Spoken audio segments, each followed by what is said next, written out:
Pepatah bilang, don't judge a book by its cover. Kayak pisang goreng ini nih bos, bentuknya sih kayak nggak menarik gitu ya.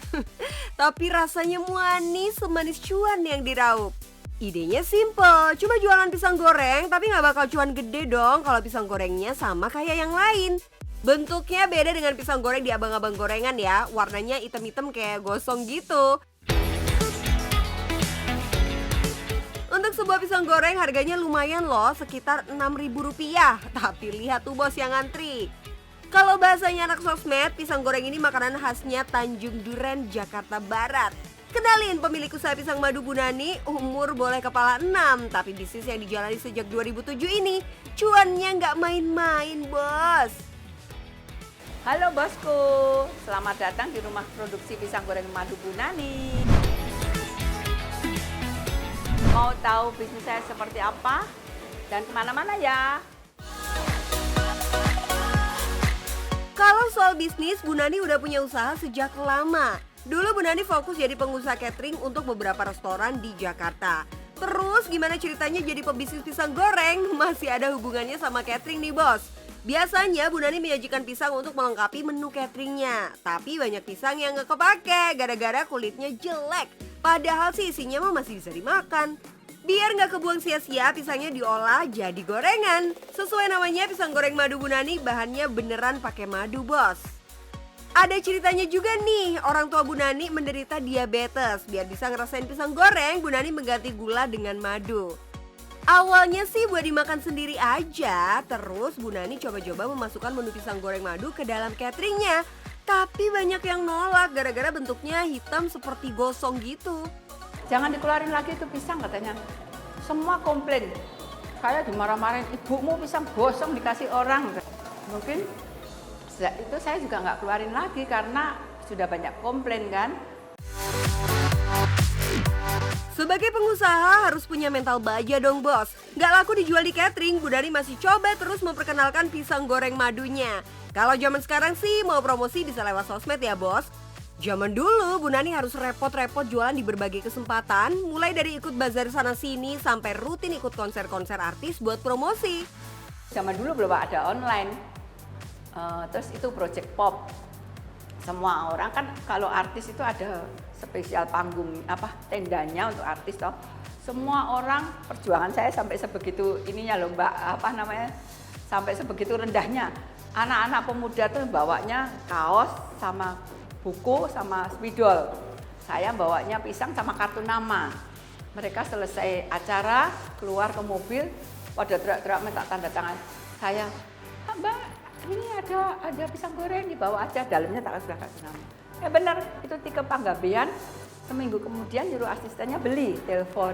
Sama dulu masih adanya telepon beli itu sebagai iklan saya yang manjur itu. Usaha Bu Nani nggak sia-sia, konsumen yang nyobain pisang goreng madu mulai ketagihan nih. Sejak itu Bu Nani mulai kebanjiran orderan. Wah, mantap! Saking banyaknya pesanan, Bu Nani kini memisahkan rumah produksi dengan gerai penjualan. Sekarang ini ada di rumah produksi. Kalau dulu masih campur antara produksi dan toko. Sekarang saya sudah punya tempat usaha produksi sendiri. Bu Nani bisa menghabiskan sekitar 30-50 tandan pisang jenis raja per hari. Pisang didatangkan dari Sukabumi, Bogor, Lampung, Cianjur. Masalahnya suplai pisang nggak selalu lancar ya bos. Kalau udah begini, Bu Nani sendiri yang turun ke lapangan untuk mencari pisang. Semua demi kualitas. Selain madu, Bu Nani juga punya tepung rahasia racikan sendiri untuk menjaga cita rasa pisang buatannya. Bisnis pisang madu udah sukses, nggak langsung bikin Bu Nani puas bos. Masih ada peluang untuk mencoba bahan lain. Bu Nani menambah varian gorengan asin dan manis. Untuk gorengan manis, Bu Nani berkreasi dengan ubi madu, nanas madu, dan cempedak madu. Pantang menyerah dan pintar melihat peluang belum cukup ya bos. Ada satu lagi nih yang jadi kunci sukses Bu Nani, yaitu berbagi. Bu Nani sering memberi tester pisang gratis kepada masyarakat sekitar dan baru-baru ini Bu Nani bagi-bagi pisang madu gratis lewat program vaksin booster yang diadakan di gerainya. Sama karyawan sendiri juga nggak boleh pelit-pelit ya bos. Hingga saat ini sudah sekitar 80 karyawan yang dipekerjakan. Kebanyakan sih orang lama, bahkan ada yang udah 20 tahun bekerja sebagai karyawan Bu Nani. Buat Bu Nani, karyawan adalah keluarga. Bisnisnya nggak akan lancar tanpa kehadiran para pekerja. Saya nggak mungkin tutup mata. Jadi saya juga kasih apresiasi ke mereka yang kerja udah mencapai target berapa puluh tahun, itu saya umrohin. Pokoknya ada target-targetnya. Malah sekarang banyak karyawan sudah bisa membangun rumah di kampung ya. Yaitu kita juga bantu untuk mereka beli tanah, mereka untuk membangun rumah, mereka pinjam, terus mereka cicil tiap bulannya. Duh, kalau begini kita udah bisa kira-kira dong ya, omset yang diterima Bu Nani pastinya puluhan juta. Wong sampai bisa memberangkatkan umroh segala. Bu Nani punya tips nih bos bagi para pemula yang mau memulai bisnis. Selain menjual produk jualan sendiri, Bu Nani juga menjual produk UMKM lain loh. Ini nih yang namanya balas budi. Sebagai pebisnis, Bu Nani mau membantu pengusaha lain sebagai rasa terima kasih karena sebelumnya Bu Nani juga bergabung dalam asosiasi UMKM. Kedepannya, Bu Nani punya cita-cita supaya produk-produknya bisa diekspor ke luar negeri. Oke bos, sudah lihat perjalanan bisnis saya kan, mulai dari proses produksi, sampai ke toko, sampai penjualan saya. Bagi pemula yang ingin memulai bisnis, silahkan mencoba melihat peluang pasar, tetap ulet, semangat, dan cuan bos.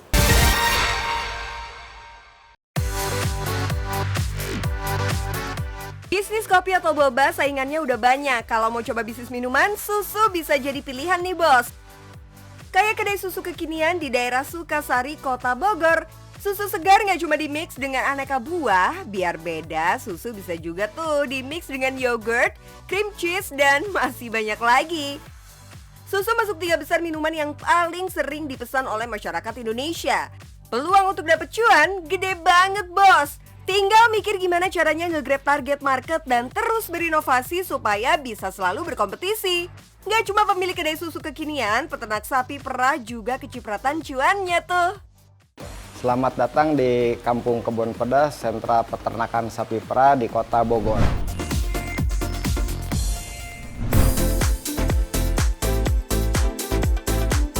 Pada nyangka nggak bos, di Kota Bogor ada sentra peternakan sapi perah.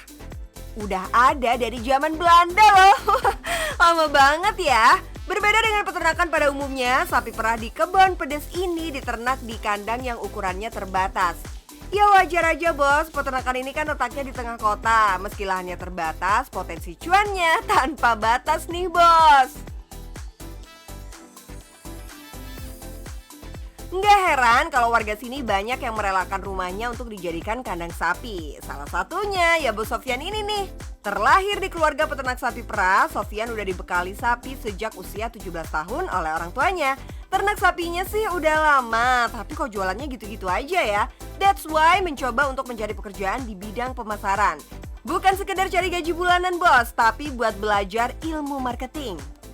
Ngerintis dari awal tuh Bapak lulus SMA. Lulus SMA sempat juga kerja dulu tuh.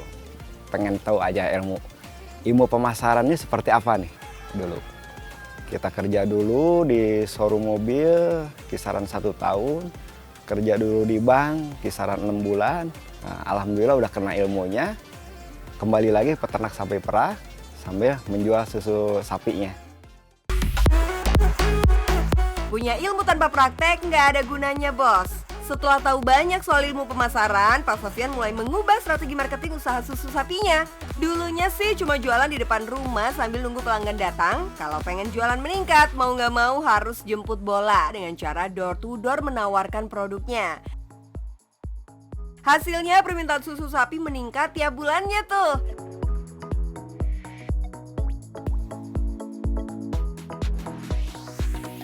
Berhasil jualan dari rumah ke rumah, nggak boleh puas gitu aja dong bos. Biar cuannya makin banyak, Pak Sofyan menawarkan produk susunya ke berbagai perusahaan. Saking banyaknya yang pesen, stok susu dari peternakan sendiri nggak cukup. Demi memuaskan pelanggan yang pesen susu sapi, Pak Sofyan bekerja sama dengan 23 peternak sapi. Ini alhamdulillah di pemasarannya sekarang kita udah bisa mungkin nasional atau internasional, mungkin insya Allah udah. Karena memang dari Mesir pun udah ada yang masuk ke sini. Sukses nggak selalu diukur dari harta yang kelihatan ya bos. Meski sebagian besar warga di sini sudah sukses dari dunia persusuan, hunian rumah mereka masih kelihatan sederhana. Bagi mereka, sapi lebih berharga daripada rumah atau mobil. Kalau dilihat dari nilainya, sapi jenis Friesian Holstein atau yang biasa disebut sapi Eva ini harganya nggak lebih dari 30 juta. Tapi dari satu ekor sapi aja, cuan yang dihasilkan sudah cukup untuk hidup sehari-hari. Coba kita hitung ya bos, dalam sehari Pak Sofyan bisa mendapatkan 80 liter susu sapi dari 4 ekor sapi peliharaannya. 1 liter dijual dengan harga Rp10.000. Kalau di total berarti cuan yang didapatkan Pak Sofyan dalam sehari adalah Rp800.000. Dikalikan sebulan, 24 juta. Duh, kalau kayak gini caranya sih bisa beli sapi terus ya bulan ya bos. Tapi, susah gak sih memelihara sapi perah seperti ini? Dari segi perawatan sapinya, itu karena karakter sapi itu kan dari satu sapi, satu yang lain, itu beda-beda. Nah dari situ, wah ini karakter ini, kita setiap beli sapi baru, kita harus tahu karakter sapi ini seperti apa. Itu kan tantangan. Nah disitu kalau memang udah kita kena, oh ketemu nih tantangan seperti ini, nanti kita lihat susunya. Wah susunya nih bagus nih kualitasnya nih. Dengan ada rasa kepuasan tersendiri, kita selesaikan dulu tantangan, hasilnya seperti ini. Dan untuk peluang usaha juga di peternakan sapi perah itu sebenarnya menjanjikan, Mas. Memang nggak ada perawatan khusus ya bos, tapi penting kandang harus selalu bersih. Soalnya kotoran nggak cuma bikin kulit sapi jamuran, tapi ngaruh juga ke produksi susu. Kalau masih bersih-bersih kandang, yang rugi peternak juga kan. Soal makanan juga nggak ribet kok, nggak perlu mahal, yang penting bergizi. Pengertian banget kan bos? Makanannya cukup ampas tahu yang diberi konsentrat dan rumput. Makanan bergizi bakal mempengaruhi kualitas dan kuantitas susu sapi ya bos. Nggak puas cuma jualan susu sapi, Pak Sofyan menciptakan inovasi terbarunya yaitu membuat susu kemasan kekinian. Dengan adanya persaingan pemasaran justru kita harus lebih gesit. Kita harus lebih mengembangkan. Oh ini produk seperti ini nih, produk Bapak khususnya. Jangan hanya di susu murninya yang kita jual. Ada yang lebih ditonjolkan lagi. Misalnya kita susu tersebut kita olah menjadi miesek, susu aneka rasa. Seperti itu. Bikin susu kemasan kayak gini bisa jadi ide bisnis nih. Gampang bos, tinggal mencampur susu dengan aneka bubuk perasa dan gula cair. Blender sampai semuanya tercampur rata, terus masukin ke botol. Kalau udah dikemas begini, harga jualnya pasti beda bos. Kalau biasanya 1 liter susu murni dijual Rp10.000, milkshake kekinian dengan kemasan 250 ml ini bisa dijual Rp10.000 per botol. Jadi 1 liter susu murni bisa dibuat menjadi 4 botol milkshake. Dari 1 liter susu aja udah dapat Rp40.000 tuh bos. Dalam usaha peternakan sapi perah, itu ada 3 emas yang dihasilkan dari peternakan itu. Yang pertama emas putih, yang keduanya emas merah, yang ketiga emas hijau. Emas putih apa sih? Emas putih yaitu susu sapi murninya, emas merahnya yaitu dagingnya, emas hijaunya dari kotoran. Dalam pengerjaan kita nggak perlu takut jorok-joroknya, nggak perlu takut kotor-kotornya, yang penting cuannya bos.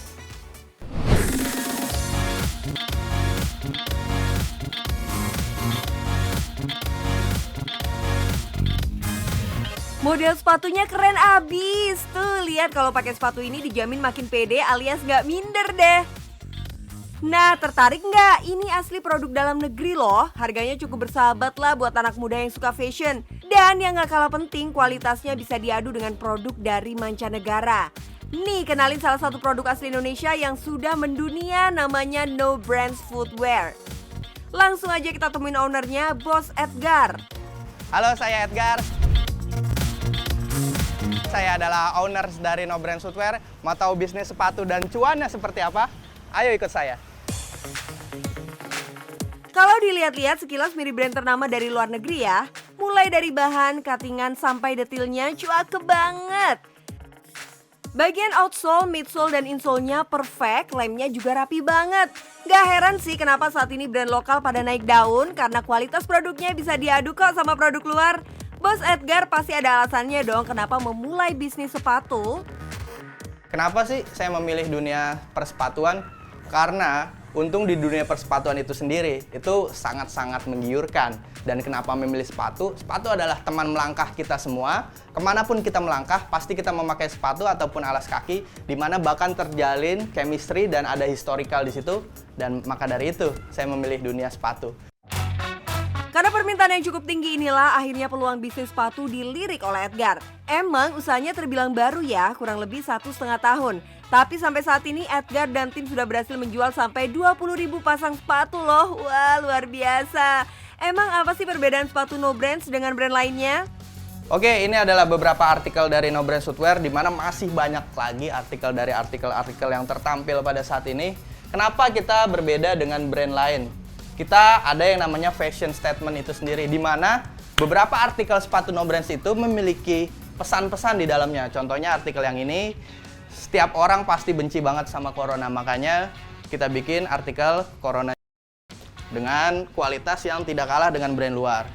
Ini juga ada artikel hypothalamus yang memang berbahan suede dan sangat cocok sekali untuk anak-anak skateboard, di mana diminati sekali oleh pecinta skateboard. Dan ini adalah yang rilis pada tanggal 9 Desember bertepatan dengan Hari Anti Korupsi Sedunia. Ini adalah artikel di mana setiap orang pasti tidak suka akan adanya koruptor.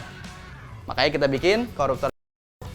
Dan ini adalah artikelnya yang memang sangat-sangat menarik dan sudah sold out di batch pertama ini dengan packaging yang terbaik tentunya. Ternyata ini dia perbedaan sepatu No Brands dengan brand lainnya, yaitu fashion statement. Fashion statement merupakan item fashion yang digunakan untuk mencuri perhatian orang-orang yang melihatnya. Jadi bisa dibilang setiap artikel atau model sepatunya memiliki pesan-pesan yang dekat dengan keseharian kita. Contohnya seperti artikel corona dan koruptor ini nih. Selain bentuk dan modelnya yang emang keren abis, fashion statement memang dapat menambah daya tarik bagi para sneakers enthusiast. Gak heran kalau baru launching langsung sold out. Tapi kenapa sih suka banget sama dunia sepatu? Emang basically saya sejak tahun 2010, udah 11 tahun itu emang main di dunia sneakers. Tetapi belum ada No Brands pada saat itu, dan saya menjual brand-brand luar yang saya masukin ke Indonesia, dan memang sudah terjalin hubungan dengan banyak reseller-reseller di seluruh Indonesia hingga bisa No Brands pada tahun 2020 itu bisa lahir karena emang pandemi dan peminat lokal pride itu lagi tinggi-tingginya. Wow, pantas saja brandnya bisa langsung besar. Toh ngerintisnya sudah dari tahun 2010. Waktu yang gak sebentar untuk menjalankan sebuah bisnis loh. Awalnya Edgar menjual produk-produk dari luar negeri dengan sistem online. Jadi dulu dia sering banget main-main ke toko sepatu, lalu foto-foto produk menggunakan handphonenya. Hasil foto itu kemudian dia unggah ke marketplace. Namanya baru mulai usaha pasti nggak langsung booming ya. Namanya jualan produk dibutuhkan cukup waktu untuk membuat para pelanggan percaya dengan brand kita.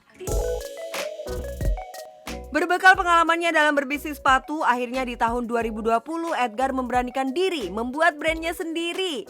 Ia membuat brand dengan model sepatu yang kualitasnya boleh diadu. Harganya start dari Rp200.000 sampai Rp400.000 saja bos. Sangat terjangkau dong, gak heran kalau hampir semua kalangan berminat membeli produk miliknya. Tapi seberapa cuan ya kalau harga sepatunya dijual dengan harga yang terjangkau seperti itu? Tetapi memang kita mendevelop itu dari orang-orang lokal sekitar gitu loh, dimana untuk biaya produksi itu sendiri tidak terlalu tinggi. Makanya kita bisa jual dengan harga yang lumayan murah, tetapi tetap dapat cuan dengan harga pokok produksi itu mungkin di setengah harga yang kita punya.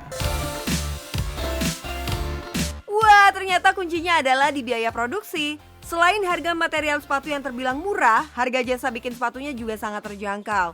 Gak heran kalau No Brands bisa buat sepatu berkualitas baik dengan harga yang menarik. Apalagi cuan yang didapat bisa setengah harga jual tuh. Kalau harga jual sepasang sepatunya Rp200.000, berarti cuan yang didapat Edgar Rp100.000. Bayangin aja, untuk saat ini Edgar sudah berhasil menjual 20.000 pasang sepatu. Berarti omset usaha sepatu Edgar sampai saat ini kurang lebih 4M. Wah, Cuan bos. Selain menjadi pelopor sepatu dengan fashion statementnya, Edgar dan tim juga membuka jasa shoes painting. Nggak heran kalau penjualan sepatunya makin meroket. Toh desain apapun bisa kalian buat dan pastinya nggak bakal ada yang punya. Jadi nggak ada kendala ya dalam custom painting ini. Hanya saja semakin sulit desain yang dibuat, semakin mahal juga biaya jasa paintingnya. Wajar dong karena yang namanya handmade nggak ada yang murah. Worth it sih, sepatu dengan kualitas terbaik terus desainnya cuma kita doang yang punya.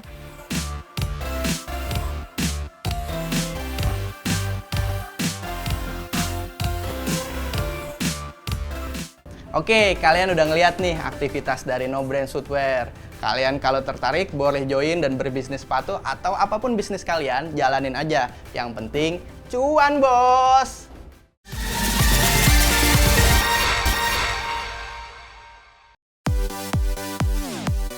Sate usus, ati ampela, sate kulit, sate kerang, tempe, dan tahu bacem. Waduh, jadi lapar ya bos. Emang deh menu angkringan paling bisa nambah nafsu makan. Apalagi tempatnya kekinian, dijamin makin nyaman. Siapa bilang bisnis bareng teman itu sulit? Ini kami bisa. Sabar, infonya bakal hadir buat nemenin bos-bos di rumah nih. Jangan sampai kelewatan ya.